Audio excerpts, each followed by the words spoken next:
Il y a une personne qui a été comme ça avec vous et vous savez pas comment réagir, ou vous avez réagi d'une façon qui est complètement explosive parce que vous ne saviez pas comment agir à ce moment-là. Ça arrive. Parce qu'on a aussi la partie de nous qui souffre. On a aussi la partie de nous qui a vécu, pour ma part, 24 ans dans la souffrance et dans le manque d'amour. Alors comment est-ce que j'apprends à devenir une nouvelle personne qui sait aimer? Comment on aime? Dieu se trouve en nous. Dieu est en chacun de nous. Voilà. Théoriquement, on le sait. Mais du coup, si Dieu est en nous, dans toute la nature et dans toutes les personnes humaines sur cette terre, il est aussi en eux. Je ne dis pas qu'il se montre ou qu'il se dévoile à travers chacun de nous, mais il est quand bien même en moi. Ça veut dire que dans ta voisine, dans ta petite sœur, dans ton petit frère, Dieu est en lui aussi. C'est pour ça que la phrase « si tu n'aimes pas ce que tu vois », il est impossible d'aimer celui que tu ne vois pas. Ça prend tout son sens. Parce qu'en fait, on se demande, mais comment est-ce qu'on aime Dieu? Parce qu'il a tout, il fait tout, il sait tout. Enfin, c'est Dieu, quoi. Qu'est-ce qu'on doit faire? Dieu est en nous et en chacun de nous. Alors pour l'aimer, on doit aimer notre prochain. On doit aimer les autres. Parce que Dieu est en les autres. Je vous promets que moi, personnellement, quand j'ai arrêté d'écouter ça, mais de faire l'expérience de ça, j'ai commencé à voir tout ce qui se passe dans la nature différemment. Il est partout. C'est une dinguerie. C'est extraordinaire. La pensée limitante que j'avais, c'est que Dieu, il peut se montrer que de cette forme-là. Ça veut dire que Dieu, il est que en cette personne-là. Ou Dieu, il est que en lui parce que lui, regarde, il fait des miracles, il fait ci, il fait ça. Donc Dieu est en lui. Même à celui qui ne croit pas et qui nie Dieu, Dieu est en lui. Que dire? Que dire? La parole, en plus, je crois qu'il y a un moment où Jésus, il dit ça. Il dit toutes les fois où j'ai frappé à ta porte, où tu ne m'as pas donné à manger, où tu ne m'as pas donné à boire, où tu as pas fait ça, où tu as pas fait ci, où tu as fait ça, bah c'était à moi que tu le faisais. Au moment où il a expliqué ça, qu'on comprend qu'en fait chaque chose qu'on fait à son prochain, on le fait à Dieu. Chaque chose qu'on va faire à sa petite sœur, chaque chose qu'on va faire à son voisin, c'est quelque chose qu'on fait à Dieu. Et ça vous aide à comprendre qu'en fait, aimer Dieu, c'est pas juste prier, aller à l'église, faire des louanges, faire des miracles, dire la parole de Dieu, faire des exhortations. Mais aimer Dieu, c'est aimer les autres, parce que Dieu est en chacun de vous. Demande-toi, est-ce que ce que je fais là, est-ce que la façon dont je me comporte avec elle, c'est la façon dont je me comporterai avec Jésus? Demande-toi ça. Et ça peut déjà t'aider à aimer les autres. Et en fait, je l'ai réalisé aussi par rapport au livre que j'ai lu, vous savez, Aimer à l'infini, que je vous ai conseillé dans l'autre vidéo. Je conseille encore ce livre à tous ceux qui ne l'ont pas pris. Prenez-le. Une fois que j'ai réalisé cela en finissant le livre, je me suis dit, bah, par quoi je commence alors? Par quoi je commence? Parce que du coup, maintenant, c'est tout un autre monde qui s'ouvre à moi. Je m'ouvrais enfin au monde parce que j'étais renfermée dans mon petit monde de on m'aime pas, machin et tout, j'aime pas les autres. Donc, comme j'étais comme ça, par où je commence? Parce que j'apprends maintenant que le seul truc qui est vraiment important pour Dieu, c'est comment j'aime. Aimer selon l'amour de Dieu et pas selon l'amour de mes attentes. Et d'ailleurs, si vous voulez en savoir encore plus là-dessus et vraiment avoir votre propre révélation, parce que là je vous en parle, mais c'est une fois la vérité que j'ai vécue, et pour qu'elle soit la vôtre, il faut que vous expérimentiez l'ouverture ou peut-être, je sais pas, la délivrance envers le monde par rapport à ça. Je sais qu'il y en a plein qui l'ont, mais il y en a plein qui ne l'ont pas aussi et qui sont renfermés en eux-mêmes, qui sont renfermés dans leur monde en pensant que c'est le seul monde qui existe. Alors je vous pousse vraiment à faire votre expérience et, à ceux qui ont à cœur de vraiment passer cette étape-là, prenez le livre et vous allez expérimenter le fait de vous ouvrir à l'amour pour les autres. Par où commencer? Qu'est-ce que je dois faire? Depuis tout ce temps, je n'ai absolument rien compris. Donc j'étais chrétienne depuis des années, mais je n'avais absolument rien compris de l'amour. Et même la vie de Jésus, c'est une vie de service aux autres. Quand vous comprenez vraiment Jésus, il est venu là pour enlever pour accomplir la loi, pour l'accomplir, afin que vous laissiez place au commandement, le premier commandement de Dieu. Aime ton Dieu de tout ton cœur, aime les autres. Et il est venu pour faire ça. Il a servi, il s'est humilié, il est mort pour nous, parce qu'il savait que Dieu est en chacun de nous. C'est merveilleux. Donc, j'ai commencé par me pardonner et par demander pardon. Parce que j'ai reconnu qu'en fait, j'y étais pas du tout. En fait, je faisais tout sauf ce que Dieu me demandait. Je m'inquiétais pour tout sauf ce que Dieu voulait que je me... Pourquoi c'est dur comme ça? Je m'inquiétais pour tout sauf sur ce qu'il fallait que je m'inquiète vraiment. Voilà, on va partir là-dessus parce que French is hard. J'ai pardonné et j'ai demandé pardon.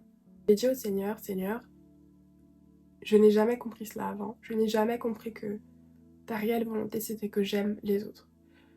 Et je suis désolée d'avoir été si imbu de ma personne, si imbu de mes problèmes, si imbu de mes souffrances, si imbu de tout cela. Mais maintenant, je reconnais qu'en fait, la seule vérité, c'est que je t'aime. Et qu'il faut que je t'aime de tout mon cœur. Et que j'aime les autres. Mais je veux que tu m'enseignes, je veux que tu m'apprennes, parce que je viens d'apprendre cela, en fait. Donc par quoi je commence? Je suis vraiment venue vers lui dans cet état de cœur. Donc ça, c'est la première étape. La deuxième étape, c'est de chercher à comprendre qui il est. Qui es-tu? Quel est son caractère? Quelle est son identité? Quelle est sa façon de faire? Et on apprend par les Écritures que Dieu est un Dieu miséricordieux. C'est un Dieu juste. C'est un Dieu qui est lent à la colère. C'est pas dit qu'il se met pas en colère, c'est dit qu'il est lent à la colère. C'est un Dieu qui est amour. Et plus vous lisez la parole de Dieu, et plus juste, des fois, vous regardez comment le monde se passe, vous comprenez quel est le caractère de Dieu. Dans sa richesse, dans sa bonté, dans sa bienveillance, et en s'étant montré comme un père, s'il est tout ça, ça veut dire que, comme il dit dans la parole, tel il est, tel nous sommes, chercher à être parfait comme Jésus a été parfait, tout ça là, ça veut dire qu'en fait, ça fait aussi partie de notre identité à nous. C'est aussi à l'intérieur de nous, parce que Dieu est en nous. S'il est en nous, et que lui, il est comme ça, ça veut dire que nous le sommes aussi en lui. Est-ce que vous captez que quand vous comprenez qui Dieu est, vous comprenez aussi qui vous êtes véritablement? Vous comprenez quelle est votre véritable identité en comprenant qui Dieu est. Amen. Quand bien même si aujourd'hui, tu ne reflètes pas qui Dieu est ou qui tu es véritablement, sache que ta véritable identité, c'est celle que Dieu t'a donnée. C'est l'amour, la bonté, la miséricorde, le pardon, tu vois. C'est comme ça qu'il a implanté son souffle dans l'homme, parce qu'il nous a donné qui il était, tu vois. Il nous a donné qui il était. On vit dans un monde où on n'accepte pas d'accomplir ou d'être qui Dieu est. Parce que quand on vient au monde, on est des êtres qui souffrent. Par le péché originel, on a du coup eu la semence de la mort, de la peur, tout ça. Ça veut dire qu'on vit constamment aussi dans la peur, qu'on vit dans l'indécision et qu'on vit dans un monde où on souffre beaucoup. Du coup, ça nous amène à développer une autre identité, une autre façon d'agir, une autre façon de faire qui est basée aussi sur la souffrance qu'on a vécue dans le monde. Parce que nos parents ne peuvent nous donner que ce qu'ils ont reçu. Et comme on sait que Adam et Ève ont été les premiers à transmettre aussi ce truc-là de péché, ça veut dire qu'on aura tous, on est pécheurs. Tous, on est pécheurs. C'est pour ça qu'il est important de découvrir qui est Dieu. Je me suis dit, mais pourquoi est-ce que j'arrive pas à être comme ça en fait? Pourquoi j'arrive pas à développer ce caractère-là? Parce qu'en fait, je voulais faire ça avec mon identité de souffrance et pas avec l'identité de Dieu qui s'est révélé à moi. Je voulais faire tout ce que la Bible me disait de faire avec l'identité de souffrance dans laquelle j'étais. Mais ça ne va pas ensemble. ça ne va absolument pas ensemble parce que du coup mes croyances me limitaient. Ma pensée était basée sur une pensée de peur et pas sur une pensée d'amour. Donc il n'est pas possible à la peur d'agir avec amour. C'est juste les deux opposés en fait. On vit soit par la peur, soit par l'amour. C'est la chose que j'ai compris aujourd'hui, que le Seigneur m'enseigne, c'est qu'on vit soit par la peur, soit par l'amour. Donc je n'arrivais pas à transmettre cet amour-là que Dieu me demandait de transmettre parce que je n'étais pas consciente que je voulais le faire avec une position de souffrance, donc d'identité de moi-même. C'est hyper important de savoir qui Dieu est par rapport à justement ça, pour ne pas vous confondre et vous mélanger dans le fait de faire les choses parce que vous avez compris, mais en fait vous n'avez pas expérimenté. C'est deux choses différentes. Comprendre, savoir et expérimenter, vivre, c'est deux choses complètement différentes. Donc on avait beau me l'expliquer et que je le comprenais, je ne pouvais pas le vivre. Je ne pouvais pas le vivre. Lorsque tu comprends le sacrifice de Jésus à la croix, tu comprends aussi encore plus qui il est. Qu'est-ce qu'il a fait pour toi, tu vois? Quand tu comprends ce sacrifice, tu seras libre. Étant donné que j'avais compris qui le Seigneur était et que du coup je devais aimer les autres, je me suis absolument convaincue qu'en fait, je dois aimer les gens comme ça. Je dois faire ça, je dois faire ça, je dois faire ça. Et la réalité, c'est que j'y arrivais pas parce que j'étais basée sur mon attitude de souffrance. Et du coup, j'étais limitée. J'ai été tellement limitée qu'un jour, je me suis retrouvée à crier à Dieu parce que je me suis dit, mais en fait, c'est pas possible d'aimer les gens comme ça. C'est pas possible de faire ça, c'est pas possible. Même si je capte que tu es en eux et qu'ils souffrent, alors je dois aussi être là pour eux. Mais je n'y arrivais absolument pas.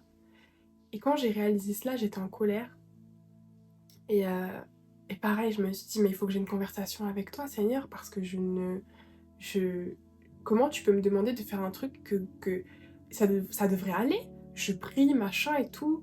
Je regarde des vidéos qui m'apprennent à faire, mais je n'arrive pas. Et du coup, pareil, j'ai enregistré un moment où je parlais à Dieu. Parce que je me suis dit, Noémie, ce moment va te servir plus tard. Parce que tu vas être dans la vérité de ce que tu ressens.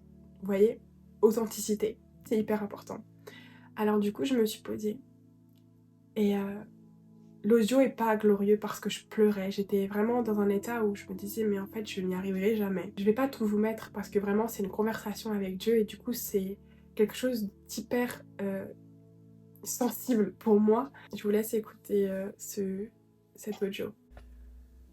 Tous ces passages sur la femme vertueuse et tout ce qu'elle doit représenter,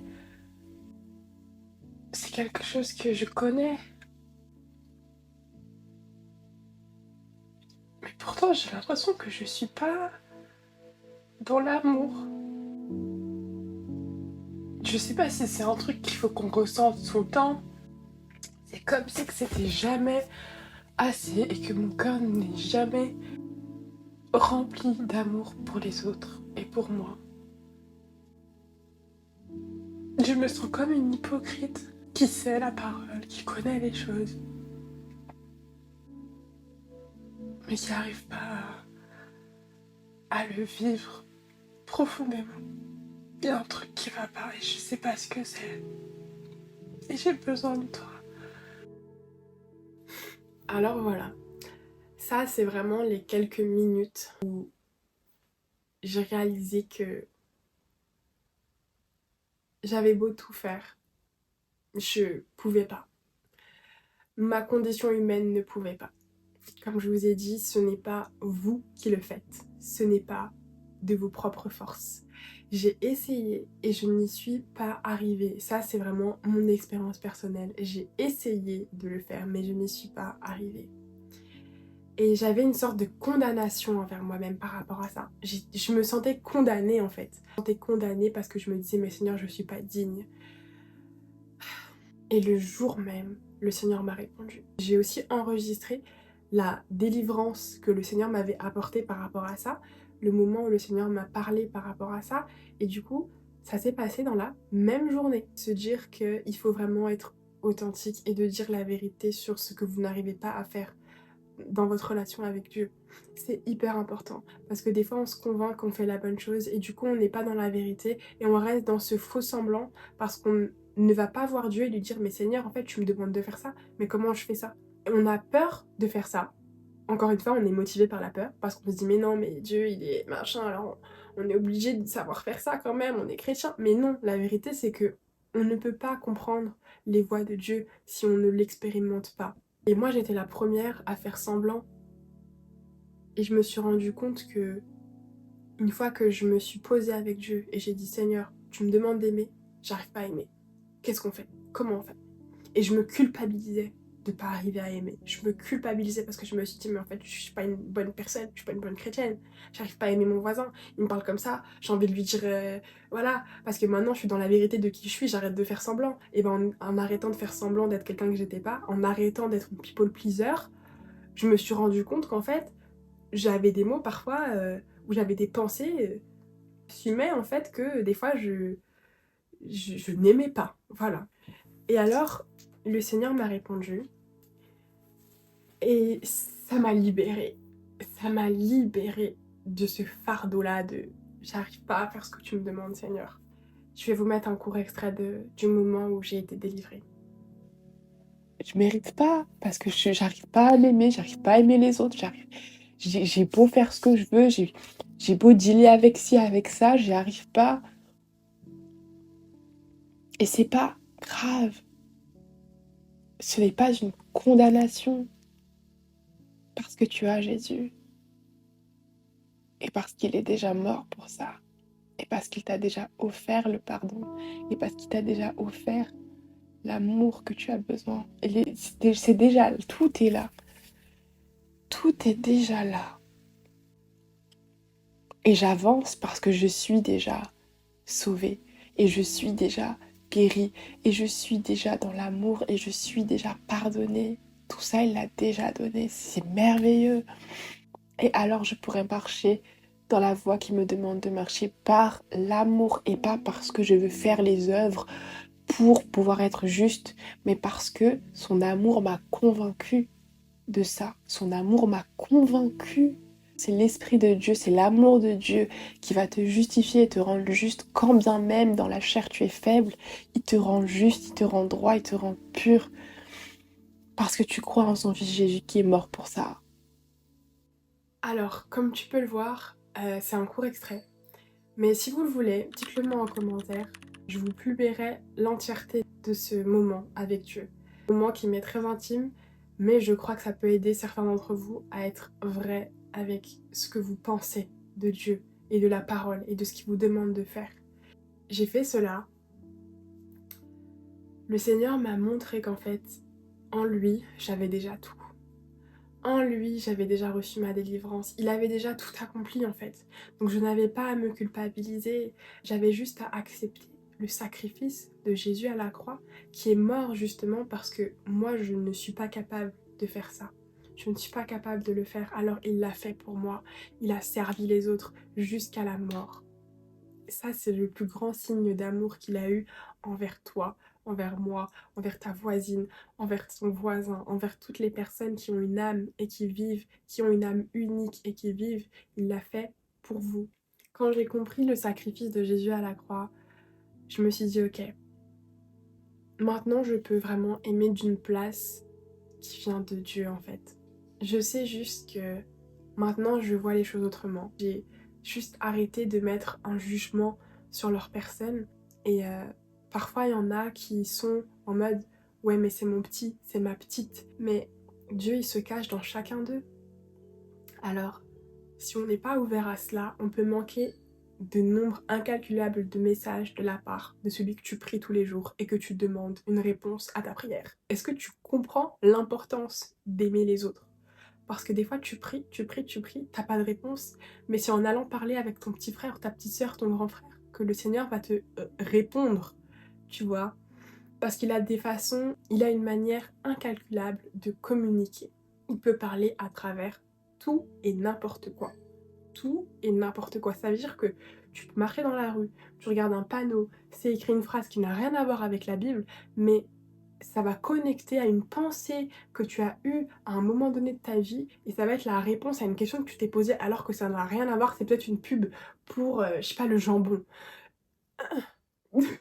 Mais je vous dis que des fois, le Seigneur m'a parlé à travers des choses que je ne m'attendais absolument pas. Et quand je lui en ai parlé après en prière, je me suis rendu compte à quel point, effectivement, ce moment-là de ma vie a été une réponse à ma prière. Alors il faut s'ouvrir au monde, s'ouvrir à l'amour, à travers tout et surtout les autres. Et je vous dis pas que j'y arrive tout le temps, parce que, comme je vous ai dit, je n'arriverai jamais à faire ça parfaitement comme Jésus l'a fait. Mais je me concentre sur qui je veux devenir, sur qui je veux être. Alors du coup, chaque pas est important. Chaque moment où vous faites quelque chose de mieux ou de plus, ou que vous découvrez quelque chose, découvrez un niveau d'amour en plus, est une victoire. C'est une victoire. Parce que je ne suis pas dans la performance et dans le résultat, mais je suis dans le processus de qui je veux être. Des fois, j'y arrive pas du tout. Des fois, il m'arrive quelque chose, il m'arrive des situations où là, je me dis, what the fuck is going on? Genre, Noémie, là, tu peux pas. Là, tu peux pas. Et j'accepte. Je suis pas dans le déni de ça, parce que je comprends que je suis humaine. Je ne vais pas faire subir à la personne, du moins volontairement, ma peine. Ça veut dire que s'il m'arrive quelque chose comme ça, où j'arrive pas à exprimer l'amour, je vais me recueillir dans ma chambre. Je ne vais pas hésiter à prendre de l'espace, ne pas chercher à combler le vide parce que c'est ennuyant ou parce que ça peut laisser penser que on s'en fiche.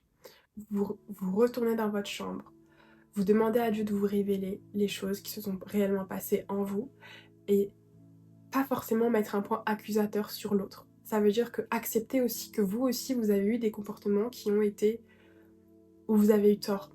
Accepter que vous avez parfois tort. Et c'est une preuve d'humilité. C'est une preuve d'humilité parce que vous n'êtes pas parfait. Personne ne l'est. Et quand il vous arrive des choses comme ça, revenez au Seigneur et demandez-lui, Seigneur, qu'est-ce qui s'est passé? Qu'est-ce qui a fait qu'à ce moment-là, il s'est passé ça?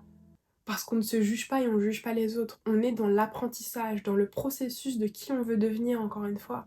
J'ai passé du coup, quand il m'est arrivé une histoire comme ça, j'ai passé du coup 3 jours à réfléchir et à laisser Dieu me parler. J'ai laissé Dieu me parler et on manque des paroles de Dieu des fois, on manque des choses, mais c'est pas grave, on apprend. Comment est-ce que tu veux maintenant que ça se passe? Bah j'aimerais que ça se passe comme ça. J'aimerais que quand il se passe une situation comme ça, j'agisse comme ça. Ou j'aimerais que lorsque la personne vient me voir et me dit quelque chose pareil, bah Dieu ne veut pas lui donner l'autorisation d'interagir comme ça avec moi parce que ce n'est pas ce que je mérite. Donc vous réfléchissez à tout ce que vous aimeriez être. Vous demandez pardon à Dieu parce qu'à ce moment-là, vous avez été tout sauf un bon exemple. Ça arrive, c'est pas grave. Mais vous demandez pardon à Dieu parce que vous savez maintenant, vous avez pris le temps et vous avez laissé de l'espace entre vous et la personne ou entre vous et la situation pour comprendre ce qui s'est passé. Et vous vous dites, Seigneur, en quoi est-ce que j'ai péché? En quoi est-ce que j'ai eu tort? Révèle-moi si j'ai eu tort. Mais je sais que la personne aussi a eu tort, mais aide-moi à lui pardonner parce qu'elle m'a fait du tort. L'authenticité, la vérité mène à l'amour. Une fois que vous avez fait ça, vous ne pouvez que être dans un état d'amour parce que vous n'avez pas nié le fait que la personne vous a fait du mal. Vous n'avez pas nié et vous n'avez pas essayé de la réconforter alors que vous-même vous avez mal comme moi j'ai fait au passé. Mais j'ai accepté ma douleur et je suis venue à Dieu. Je lui ai dit Seigneur j'ai mal. Ce que la personne m'a fait ça m'a fait mal. Voilà, vous laissez de l'espace. Vous n'êtes pas obligé de vous justifier. Si vous n'êtes pas prêt à parler, vous n'êtes pas prêt à parler. Si vous êtes prêt à parler, vous êtes prêt à parler. Chacun son temps, chacun son timing. Donc, chaque jour, tu dois apprendre à aimer plus qu'hier. On ne peut pas se focaliser sur un résultat qu'on ne sait pas quand est-ce qu'on aura. On ne sait pas quand est-ce que Dieu va arriver et va te dire « c'est fini ». On ne sait pas. Donc, apprends à aimer un jour à la fois. Apprends à faire du bien à l'autre un jour à la fois. Ne sois pas dans le rush de te dire je vais être une personne qui sera aimée comme Jésus. Bien sûr, c'est le niveau qu'on va atteindre. Mais il faut être réaliste et admettre qu'on peut faire ça un pas à la fois. Parce qu'on a aussi la partie de nous qui souffre. On a aussi la partie de nous qui a vécu, pour ma part, 24 ans dans la souffrance et dans le manque d'amour. Alors comment est-ce que j'apprends à devenir une nouvelle personne qui sait aimer? Eh ben c'est en faisant un jour un pas, un jour un amour, un jour un nouveau pas. Et Dieu, il va vous donner des moments de confrontation avec les gens. Il va permettre à ce que vous puissiez avoir des désaccords avec les gens. Il ne faut pas avoir peur de ça. Parce que j'ai appris qu'en fait, c'est à travers la confrontation qu'on apprend qui on est. C'est à travers les combats qu'on apprend qui on veut devenir. Et n'ayez pas peur d'avoir une embrouille avec votre frère, d'avoir un désaccord avec votre patron, parce que même à travers ces gens-là, Dieu peut vous parler et il faut l'accepter. Et il faut se demander qui veux-tu être lors de cette confrontation, ok? Qui veux-tu être? Parce qu'au final, Jésus est déjà mort pour toutes les fois où tu n'as pas réussi à aimer les autres. Parce qu'il le sait que c'est dur. Punaise, lui, il s'est rendu aimant jusqu'à la mort. C'est ça qui est magnifique. Comment ne pas aimer Jésus? L'objectif est de grandir et de se réveiller à l'amour. C'est ça l'objectif. Non pas de se culpabiliser parce qu'on n'a pas été assez ou parce qu'on n'est pas assez. La dernière étape, et la plus importante pour moi, ça a été de célébrer chaque pas que je faisais dans mon apprentissage de l'amour. Chaque fois que je triomphais d'un moment où je me suis écoutée dans ma vérité, je dois célébrer parce que à travers ça, Dieu m'a révélé encore plus comment aimer les autres. J'ai appris à célébrer ça et je me retrouvais à faire des louanges, à adorer Dieu encore plus parce que je me suis dit que quand bien même j'ai pleuré, quand bien même j'ai été dans le mal, Seigneur, tu m'as permis d'aimer parce que j'ai réussi à être traversée par cet amour-là et à me dire qu'en fait le but c'est qui je veux être. On apprend à s'aimer aussi au final parce qu'on accepte les parties de nous qu'on ne veut pas voir. On accepte les parties de nous qui ont été blessées. On accepte les parties de nous qui ont malheureusement dû subir une injustice. On accepte toutes ces parties pour laisser l'amour de Dieu nous traverser et laisser l'amour nous dire que Noémie, je suis mort à la croix pour ça, pour toi. Alors on célèbre chaque moment où vous savez que là c'est Dieu qui a agi, ou j'ai vécu un moment dur mais je me répands, vous avez la révélation de ce qui s'est passé, vous célébrez ça. Vous dites merci au Seigneur pour ça. Parce que parfois, je vous dis une vérité que j'ai ressentie, c'est que parfois, quand je faisais les choses par amour, ça n'avait pas toujours le résultat que j'attendais. Parce que des fois, on se dit, bah, si on fait les choses bien, enfin si on est dans l'amour, ça veut dire que on va toujours avoir une bonne réponse de l'autre. Vous voyez? Mais c'est pas toujours le cas.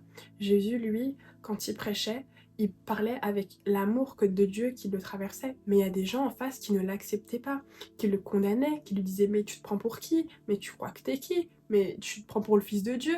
Est-ce que vous voyez? Donc parfois, même quand on est dans l'amour, parce que c'est le meilleur exemple en fait, il est l'amour.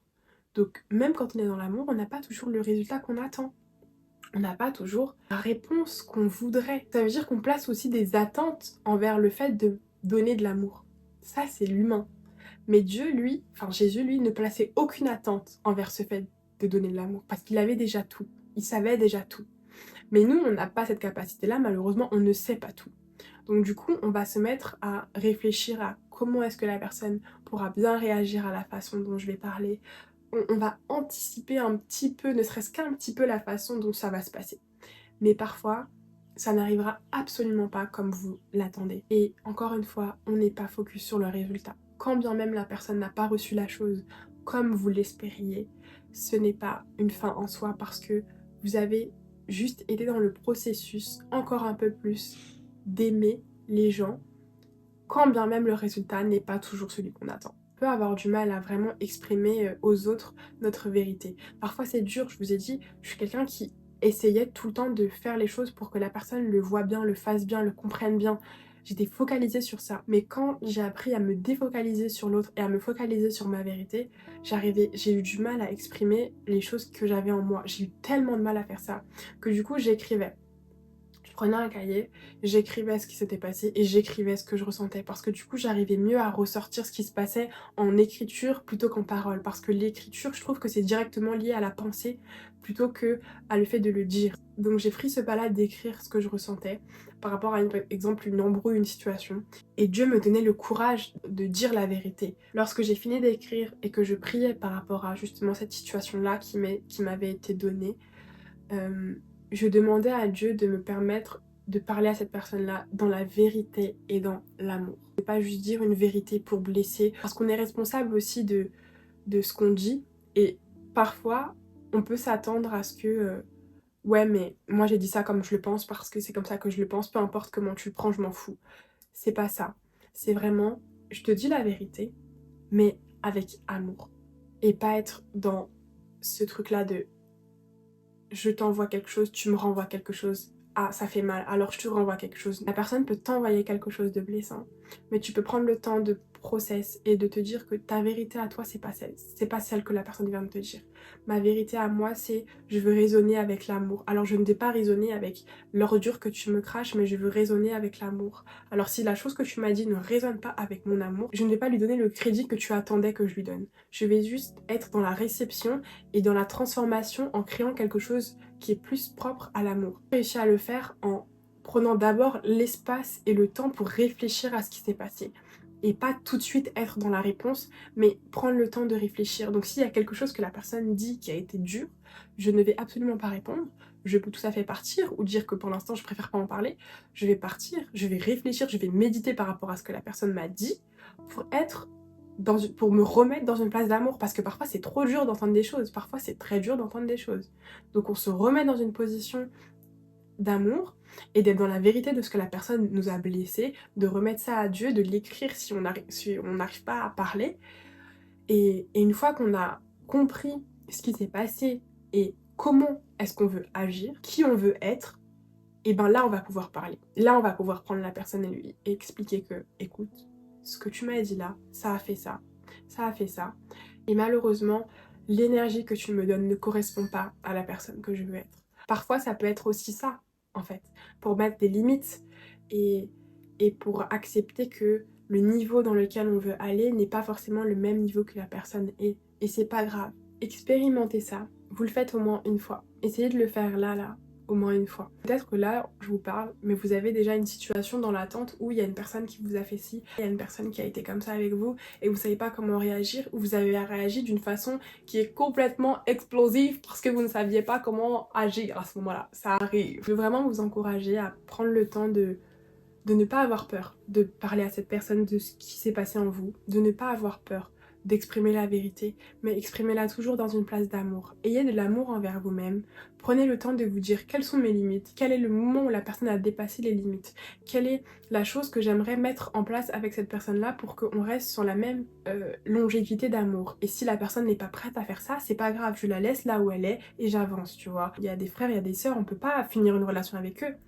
C'est ainsi, on est frères et sœurs jusqu'à la mort, donc quand bien même vous dites ça, vous savez que vous allez encore vous voir le lendemain matin. Mais c'est pas dans le but de se quitter, mais c'est dans le but d'établir une limite pour que lorsqu'il y a une situation qui vous arrive, vous savez quel comportement vous allez devoir adopter pour rester dans votre position d'amour où vous êtes en fait. Parce qu'on ne peut pas accepter toutes les méchancetés, les mauvaises pensées, les mauvaises paroles qu'on peut mettre sur vous, parce que vous savez qui vous êtes, vous savez que vous êtes un être de lumière, un être qui donne de l'amour, vous connaissez quand même votre valeur, vous savez que vous êtes là aussi pour faire en sorte que les gens se sentent bien, vous savez que vous donnez de l'amour aux autres, vous savez que vous n'avez pas à prendre certains fardeaux sur vous, parce que vous n'êtes plus à ce niveau-là.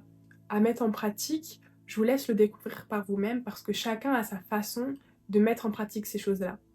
Tant que ça ne dépasse pas les limites que vous vous êtes fixées au moment où vous avez pris le temps de réfléchir, vous êtes dans déjà la vérité de qui vous êtes.